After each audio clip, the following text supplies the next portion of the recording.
The causes of fibromyalgia. What does that mean?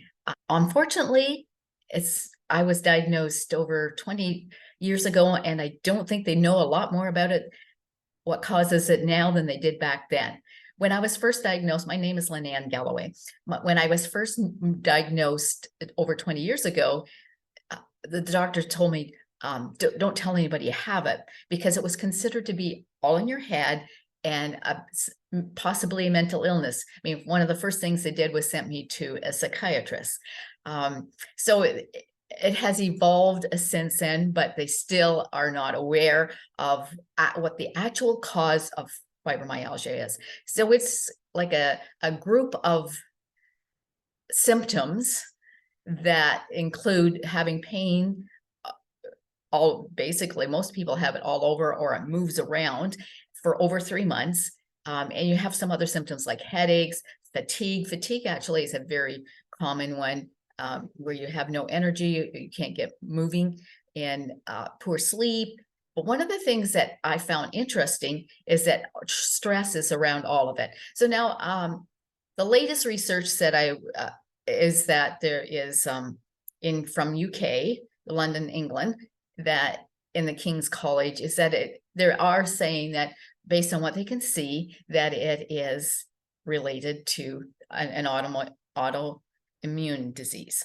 Now, there was a research done in Canada within the last 2 or 3 years that has said that there's some connection between the gut and the symptoms. And then another one says that there is an inflammation of the brain cells that are related to the pain receptors. So there's lots of different ideas of what causes it.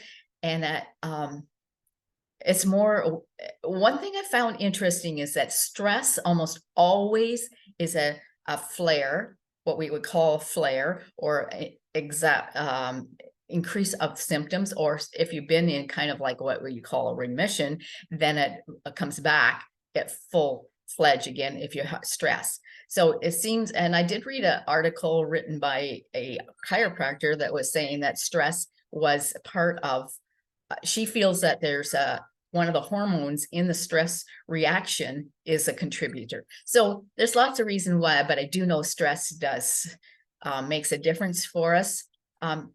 People tend to be diagnosed with fibromyalgia after they've had a traumatic physical event, like an accident or some severe injury, and an emotional event as well can do that to them.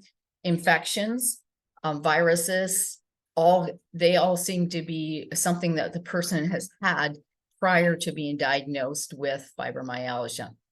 And sometimes it goes with other diseases as well. People will have more than just fibromyalgia. They might have another diagnosis as well.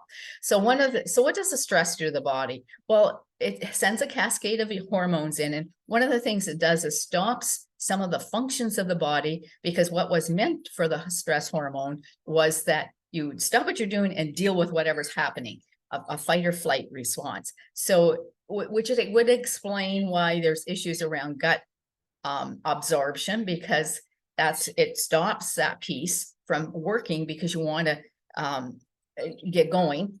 It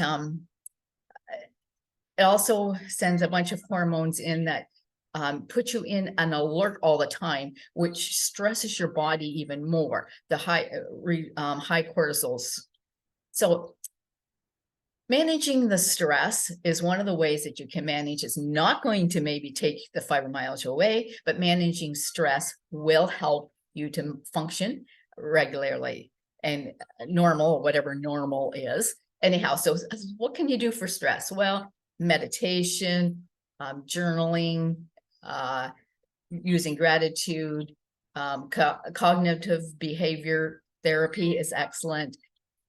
Exercise, because that gets rid of some of that excessive stress hormone going there. So exercise is good. Walking, swimming, if you're able to do those as much as that you can. So